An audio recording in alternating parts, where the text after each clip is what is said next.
Bonjour et bienvenue dans J'aime l'écho, l'émission qui donne la parole au chef d'entreprise. Marc Lanvin, bonjour.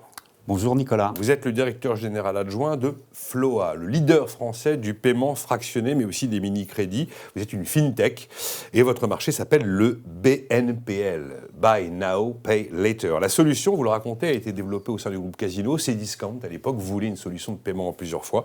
Mais c'est très simple d'utilisation, à tel point que c'est devenu une norme du marché aujourd'hui. Et aujourd'hui, vous appartenez au groupe BNP Paribas.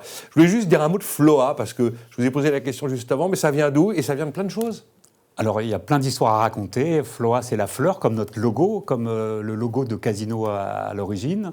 Ça peut être le cash flow. Cash Floa. Voilà, ça peut être Payé en plusieurs Floa. le flouze dans d'autres géographies. Enfin, là, il y a plein de raisons. C'est surtout un nom simple à retenir qui se prononce de la même façon dans toutes les langues, Ça, c'est qui fondamental. est libre de droit en plus. J'ai dit leader français, Marc. Un paiement fractionné sur 3 en France utilise votre technologie pour payer en plusieurs fois. Exactement. Un paiement fractionné sur 3. Au sein même de l'Association des sociétés financières, on représente près de 40% de parts de marché. Ça augmente chaque trimestre. Au mois de décembre, juste à la fin du Black Friday, on pesait quasiment 40% du paiement fractionné. Bon. Je précise que vous êtes une banque, une vraie banque, avec une licence bancaire, parce qu'on n'est pas une banque, ça n'a pas de licence bancaire. Alors moi, je pensais au début finalement que vous étiez un peu la marque blanche invisible que seuls les commerçants qui utilisaient votre technologie avaient affaire à vous, mais en fait, les consommateurs vous connaissent. Alors, les consommateurs nous utilisent, donc ils nous connaissent de plus en plus.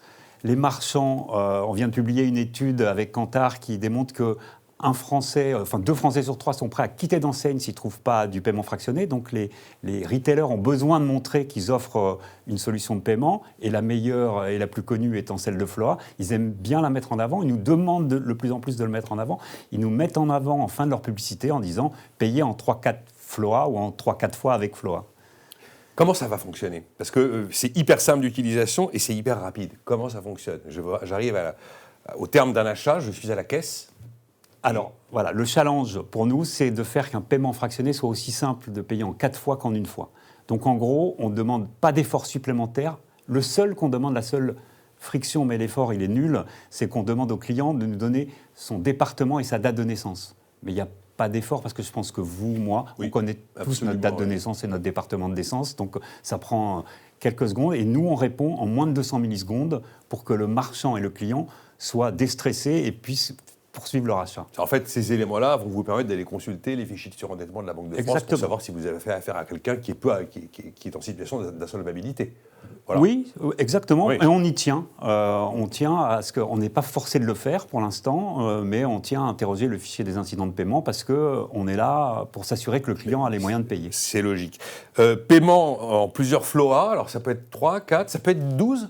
Alors, ça peut être 12, on nous le demande de plus en plus. Parce que j'avais vu une étude où, justement, pas mal de consommateurs aimaient bien l'idée de 10-12 fois. Alors, ils aiment bien, mais là, pour le coup, on rentre dans le cadre des lois Lagarde, des lois sur le crédit. Oui, donc, il faut demander 2-3 éléments supplémentaires, tout ça en digital, mais on est tenu de le faire, et c'est très sain de demander au client combien il gagne et quelles sont ses dépenses. Il y a un mot qu'on n'a pas prononcé à côté de paiement fractionné, payer en plusieurs fois sans frais ou avec des frais? Là, c'est le grand débat. C'est-à-dire que tout existe et ça dépend un peu de la stratégie commerciale du marchand et même de la verticale.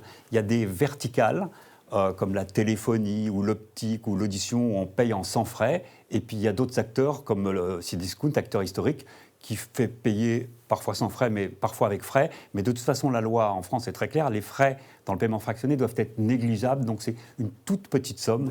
C'est 2 € par exemple pour un achat de 100 €. Divisé par 4, c'est négligeable. Mais en tout cas, le fait qu'il y ait des frais ou pas de frais est donc une décision commerciale du commerçant. Exactement. Voilà. Vous, la technologie, elle est là, elle fonctionne, quoi qu'il arrive. Elle fonctionne et elle doit fonctionner. Je prends toujours cet exemple, c'est toujours le même.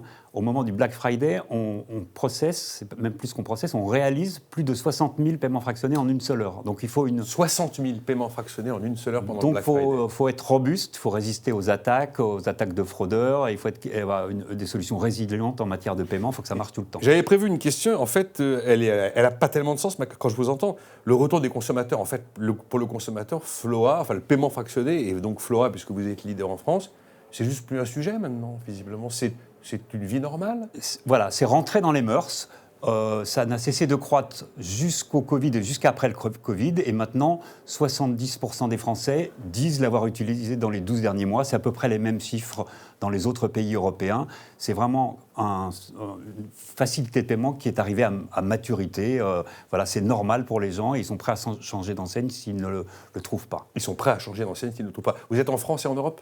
On est présent maintenant dans 7 pays européens. France, Italie, Espagne, Portugal, Belgique, Allemagne. Crédit, marque mini-crédit aussi. Alors mini-crédit, comment ça fonctionne ? Là, quelqu'un vient vous voir directement. Qu'est-ce qu'un mini-crédit ? Quels sont les montants d'un mini-crédit et son agenda ? C'est exactement la même chose, sauf que c'est du B2C et pas du B2B2C. Donc on télécharge l'app et on demande un paiement instantané qu'on rembourse en 4 fois.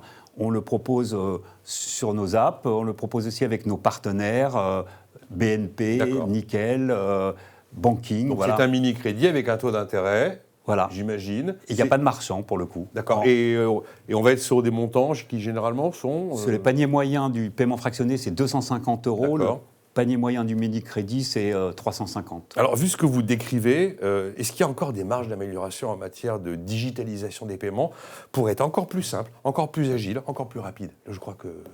Alors, on a encore des efforts à faire. Parce que là, 200 millisecondes. En ligne de caisse, pour que ça soit encore plus fluide, parce que c'est plus simple aujourd'hui de faire le check-out, comme on dit sur un site web ou sur un mobile, que quand on passe en caisse où la caissière ne nous connaît pas encore. On fait beaucoup d'efforts et beaucoup de tests en la matière. On est présent dans pratiquement toutes les enseignes de grande distribution.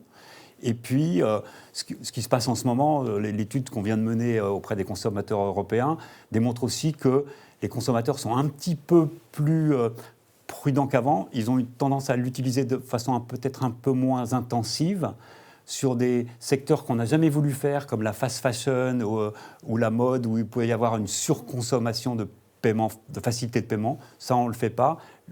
Aujourd'hui, le paiement fractionné, c'est l'électroménager en 1, les biens technologiques en 2, et les voyages et les vacances en 3. Vous avez eu des incidents de crédit ou des choses comme ça ou très On peu s'efforce, c'est notre noblesse, c'est d'en avoir le minimum possible. Alors, c'est une question un peu technique, mais moi, c'est un sujet qui m'a toujours intéressé, Marc Lanvin. Donc effectivement, avec la date de naissance et le département de naissance, vous allez consulter le fichier négatif de la Banque de France. On a eu un grand débat pendant des années pour savoir s'il fallait avoir un fichier positif. C'est-à-dire pas les gens en situation de défaut, mais les situations d'exposition au crédit. Vous seriez favorable à ça ? Alors, maintenant, je pense que la messe est dite. Le monde se partage en deux, ceux qui ont des fichiers positifs et négatifs. Nous, les établissements de crédit en France et dans l'Europe du Sud, on s'est habitué à faire des scorings, précurseurs de l'IA. En fait, on est très bon là-dedans. Et puis, avec l'agrégation bancaire, il y a d'autres solutions qui permettent d'apprendre des choses avec le consentement du client sans lancer des débats, des nouveaux débats réglementaires. À la prochaine, Floa. Merci Marc Lanvin, directeur adjoint de Floa.